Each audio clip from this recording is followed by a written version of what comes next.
אי אפשר שלא לחזור שוב לתמונות החורף הנפלא שהיה כאן בסוף השבוע. הכינרת עלתה בלא פחות מ-25 סנטימטרים, ויש כבר מי שמדבר אפילו על פתיחת סכר דגניה לירדן. ולמרות הכל, בשבוע הבא צפויה עלייה במחירי המים. הכתבה של גיא ורון. זאת תחנת המדידה של מרום גולן. שעת בוקר מוקדמת, חנוך עולה על הגג לבדוק את התחנה המטאורולוגית בקיבוץ. כרגע אנחנו עומדים על יותר מ-500 מילימטר. שנה נראית טובה מאוד. שנה דומה הייתה לנו ב-91. אחרי סוף השבוע הסוער, מדעי המים כבר מראים שבצפון ירדה חצי מכמות המשקעים השנתית, והחורף רק בראשיתו. בשלושת הימים האחרונים עלתה הכינרת ביותר מ-25 סנטימטרים, שיא שלא נשבר בתקופה הזו במשך 20 שנים, משנת 92.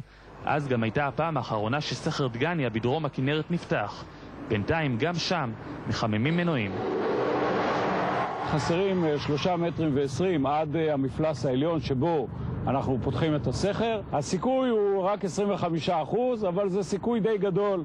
20 שנה לא עשינו את זה, אנחנו מקווים הפעם לעשות את זה. ולמרות שנראה שמים השנה לא חסרים, המחיר בברזים יעלה כבר בשבוע הבא בעוד 3% ויעמוד על 9.10 שקלים למטר מעוקב מים בצריכה ביתית. מדובר בעדכון תעריפים שנקבע מראש בעקבות העלייה במחירי החשמל והתחייבות המדינה לרכוש מים מותפלים שהם גם יקרים יותר. אני לא חושב שיש קשר, או שצריך להיות קשר בין מפלס הכינרת לבין מחירי המים. מחירי המים נקבעים בשל עלות הטיפול בהם וההולכה שלהם ללא קשר למפלס הכינרת. מי שמחכה להגיע לחרמון יתאכזב לשמוע שלמרות ההבטחות לא צפוי שינוי במחירי הכניסה לאתר השנה.